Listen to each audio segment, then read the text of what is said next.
2500 में कोई गुजारा नहीं चल सकता। In this present era of inflation we can't survive on 2500। It is impossible to survive on 2500। बात तो आप बेटी बचाओ बेटी पढ़ाओ बहुत बड़ी बड़ी बातें करते हो, बहुत बड़ी बड़ी बातें करते हो, तो क्या फ़ायदा बेटी को पढ़ा के, क्या फ़ायदा बेटी को बचा के? बेटी तो आपने रोड पे बिठाई हुई है।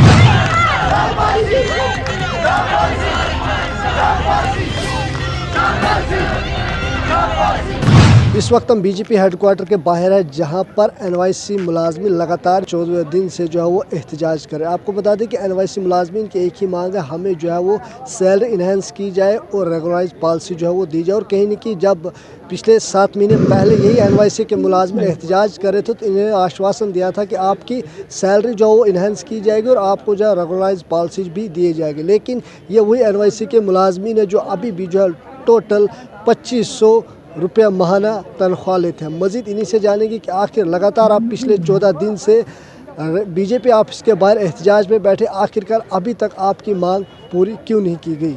माध्यम से ये कहना चाहूँगी कि हम पिछले 14 दिन से सड़कों पर ही हैं, इतनी ठंड में भी, क्योंकि हमें परेशानी है। हमारा जो फ्यूचर है वो सिक्योर नहीं है। 2500 में कोई गुजारा नहीं चल सकता। In this present era of inflation we can't survive on 2500। It is impossible to survive on 2500। इसीलिए हम ये कहना चाहते हैं कि हमारी सैलरी को बढ़ाया जाए। हम पिछले 13 साल से 14 डिपार्टमेंट्स में अपनी सर्विसेज दे रहे हैं। We are experienced youth. तो हमारे साथ ये इनजस्टिस क्यों हो रहा है? Justice delay is justice deny. अगर हम टाइम पे अब जस्टिस नहीं प्रोवाइड कर सकते ना, उस जस्टिस का कोई मतलब नहीं है सर। हम ये बोलना चाहते हैं एलजी साहब से कि सर कुछ सोचो, अपनी आंखें खोलिए। How do you sleep? You don't have compassion in your heart? Youth is known as the backbone of the country and look what is the condition of backbone. तो हमारी ये मांगे हैं जो आप कह रहे हो कि जेन्युइन डिमांड्स है, प्लीज़ इनको फुलफिल किया जाए।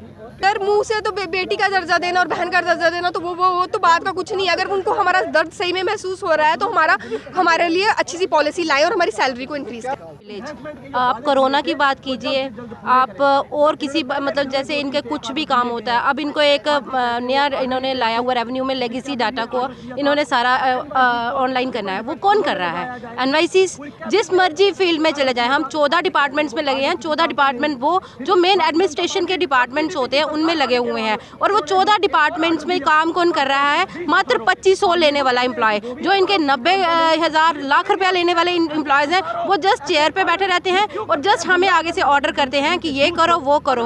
और मैं एलजी साहब से बोलना चाहती हूँ कि एलजी साहब, अगर यही हाल रहा तो आपके डिपार्टमेंट्स टोटली बंद हो जाएंगे, क्योंकि बिना बैकबोन के, बिना इस यूथ के आपका यहाँ पे गवर्नमेंट करना, आपका यहाँ पे कोई भी काम करना बहुत मुश्किल ही नहीं, नामुमकिन है। तो प्लीज़ जल्दी से जल्दी कोई कॉन्क्रीट पॉलिसी लेके, जो ये यूथ सड़कों पे बैठा हुआ है, बात तो आप बेटी बचाओ बेटी पढ़ाओ बहुत बड़ी बड़ी बातें करते हो, बहुत बड़ी बड़ी बातें करते हो, तो क्या फ़ायदा बेटी को पढ़ा के, क्या फ़ायदा बेटी को बचा के? बेटी तो आपने रोड पे बिठाई हुई है। हम पिछले 13 सालों से मात्र जेन्युइन जो अपनी डिमांड्स हैं, जिसमें एक डिमांड हमारी कोई कॉन्क्रीट पॉलिसी की है और सेकंड डिमांड हमारी क्या है? सैलरी एनहेंसमेंट की। कोई बहुत बड़ी डिमांड्स हमारी नहीं है। आप भी जब हम आपसे मिले हैं, चाहे वो टेबल टॉक हुई हो, चाहे वो प्रोटेस्ट के रास्ते से हुई हो, आपने हमें एक ही बात बोली कि आपकी डिमांड जेन्युइन है। अगर आप खुद मानते हैं कि ये डिमांड्स जेन्युइन है और इनको जल्दी से जल्दी, फिर इतना डिले क्यों कर रहे हो? कब हमारे साथ जस्टिस होगा? कब हम शांति से अपने घरों में जाएंगे? कब एक एनवाईसी के मुंह पे? क्या आप चाहते हो कि एनवाईसी हमेशा ऐसा ही रहे? क्या आपको अपने बच्चों के मुंह पे खुशहाली देखना पसंद नहीं है? सो प्लीज़ कृपया करके अब हम नहीं उठेंगे। आपने देखा हमने लोहड़ी का फेस्टिवल यहाँ पे मनाया हुआ है। हम 2 घंटे तक यहाँ पे बीजेपी प्रेसिडेंट के ऑफिस के बाहर हमारा हरण जो था 2 घंटे तक डिमांड करता रहा, बट वहाँ से हमें खाली हाथों निराशा के साथ आना पड़ा।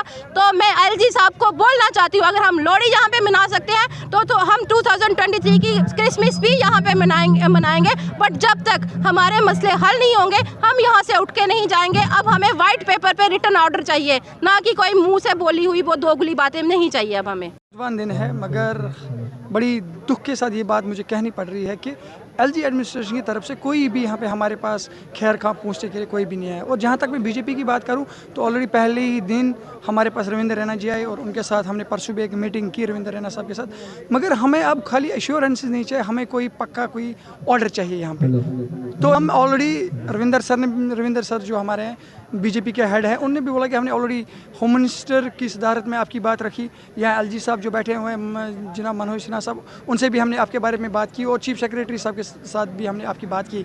मगर खाली बातें नहीं कर रहे हैं, इसको एक प्रैक्टिकल शक्ल देना है कि जब जून में हमारी स्ट्राइक 22 दिन की रही तो फिर हमें श्रीनगर बुलाया गया। हमने वहाँ पे एलजी साहब से बात की और एलजी साहब ने हमें एश्योर किया था कि विदिन 1 मंथ आपकी सैलरी को इन्हेंस किया जाएगा और आपके लिए एक रेगुलाइजेशन पॉलिसी मुरतब की जाएगी। मगर बदकिस्मती की बात यह है कि सितमज़दी की बात यह है कि 7 महीने होने को आए तो फिर भी ना हमारी सैलरी को इन्हेंस किया गया और ना ही हमारे लिए कोई पॉलिसी मुरतब की गई। अगर आज भी टेबल टॉक एलजी साहब के साथ या चीफ सेक्रेटरी साहब के साथ होती है तो अगर उसमें कोई फ्रूटफुल रिजल्ट निकलता है तो ही हम कॉल ऑफ करेंगे, वरना ऐसे फेक एश्योरेंसेस फेक प्रॉमिसेस पे हम यहाँ से नहीं उठ सकते हैं। हम तभी यहाँ से उठेंगे जब तक ना हमारे हक में कोई ऑर्डर इजरा की जाए चीफ सेक्रेटरी साहब की तरफ से एलजी साहब